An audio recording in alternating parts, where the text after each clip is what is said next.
So here we are at the Serena Kabul Hotel, which without doubt has to have the most insane security. Out of all the hotels I've stayed at around the world, the security here is clearly the most stringent. As part of getting access, the car goes through 3 checkpoints and 2 bomb-proof doors. This includes getting guest confirmation, under vehicle check and the sniffer dog.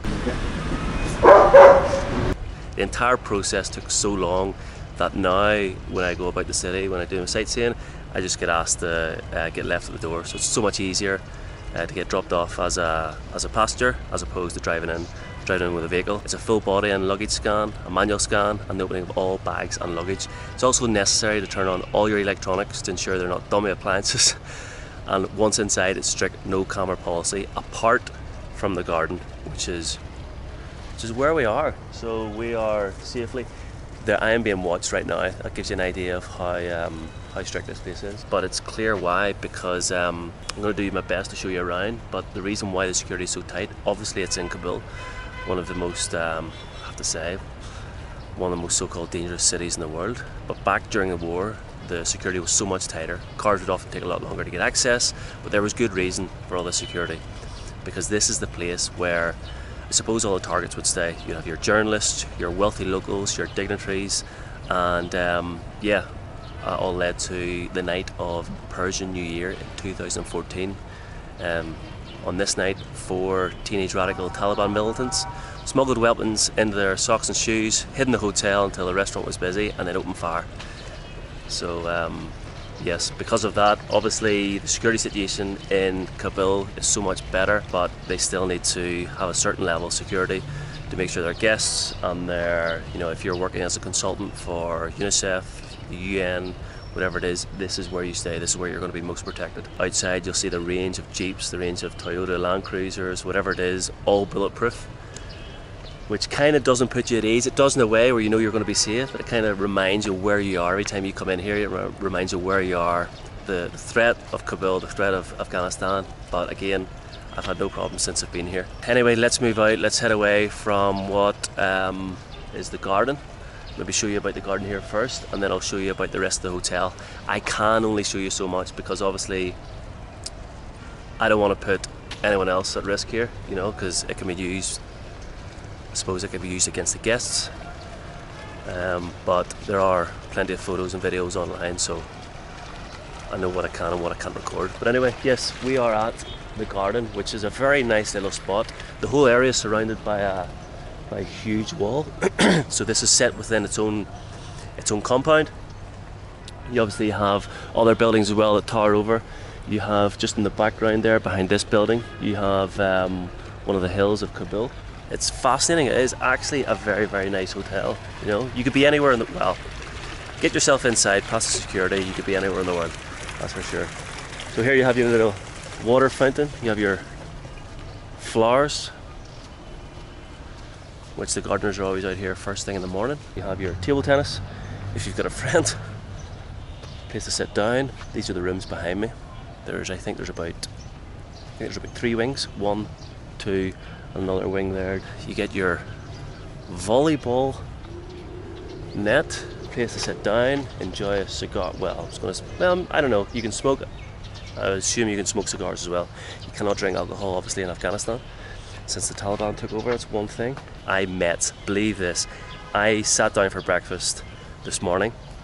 A guy comes over, says hello, introduces himself, he's talking back, and he goes, "Oh, I recognise the accent." The guy lives about 2 minutes away from me in my house. Unbelievable. And he's out here, I think he's working for UN. I could not believe it. So what a small world, Yes, there you go. So there is the outside. I'm going to show you the restaurant just here now, and I'll try and show you what I can, and then we'll go in for a room tour later on. So here we are in the hall, 2nd floor. It's all very nice, but this is us. 262. Right, as I said, the security is tight. It's fucking super tight, but this is a flaw. The door does not automatically close, which I slept with the door open all last night. There you go, gotta make sure I do that. Yes, now I can actually speak freely because there's no doubt there are people, I think I timed it, every 5 minutes, probably slightly less than 5 minutes, a guy will do a walk around the entire hotel. It's not a huge hotel. It doesn't take long doesn't take long to walk about.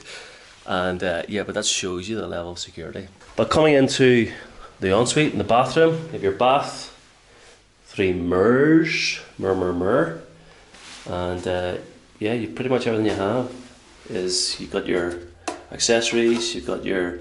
Never understood why there's a sewing kit in every hotel. Every decent hotel has a sewing kit. Who knows how to sew these days? I don't know. You have your telephone, so you can ring your friends when you're on the toilet. You have your shower, which is pretty much average. I am not sure what that's for. Maybe for your pet, dressing gown. Yes, one thing I will say about this hotel is regardless if you drink your water or not, the next day when the housekeeping come, they will give you more. Every time I go in the hotel and don't drink the water, they, yeah, it's tough shit. You just gotta deal with what you have. So you have your tea, your coffee, you got probably your mini bar. You will not be having any alcohol in here. So you've got these bits and pieces. Great decor. It's actually, this will without doubt be the best hotel I'll stay in the whole trip. So we're only 2 days in. Another 16 to go. You have your TV, Sony. You have, I'm guessing this is satellite. Obviously for all the foreigners that come over and stay, they need their decent TV. Honestly, I can't fault this for 190. I want to show you outside. Now, strictly speaking, I'm not actually allowed to record outside, but because they said I'm allowed to record in my room, I'm actually still in my room, I suppose. So here's the front door to the actual hotel. So that's where you go in, that's where reception is. I was actually told specifically not to record in that area, which you understand. Here is, I don't know if you can see, this is the car park. So you see these row of Jeeps. That's about 5 out of about 25. So this is where the Jeeps, I'm guessing they're owned by the hotel. That's where they take some of the guests, whether they're working with the UN or UNICEF or whatever. They will all be bulletproof. Top security. You want to see my car? My car's not fucking bulletproof. You know, it's a fucking shithole. I may as well go out here on a bicycle, you know, for the protection it's going to have. But this is, I'm not going to show you too much. This is the gate just behind here. This is one of the gates, or one of the doors. Bomb-proof door. So it's pure steel, it's on roller wheels. And there's another one behind it. Without wanting to give too much away, it's the same. And then after that, that's when you get into, obviously, the 3 steps before you come in. There is Hotel Serena Kabul. I hope that gives you an idea of what it's like to stay and what the facilities are on offer at Afghanistan's most expensive hotel. It's a huge difference to fucking Dubai, that hotel anyway, I tell you that. But yes, that's it. I'm going to go down, finish my breakfast. If you're coming to Afghanistan, it is worth coming here just to check out what that security is like, the process. It will open your eyes.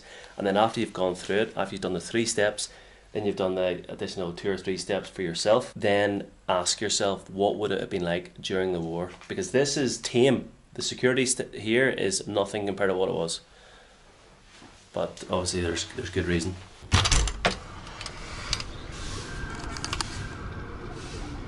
I'll take it! So here's the gym. You have pretty much everything you need. You have your free weights, your Smith machine. Call this the gymnasium. So obviously here you have your CV machines, your running machines, your bike, your bike machine, your whoever uses those. So this is what you're paying $190 for, which it's not bad considering you're in one of the most dangerous countries in the world. So there you go. That gives you an idea of some of the facilities. There's a few more things I actually couldn't record in there. You've got the sauna room, the steam room, it's like a relaxing room. Obviously the female change room and the female spa, can't show you that. There's also hairdressers.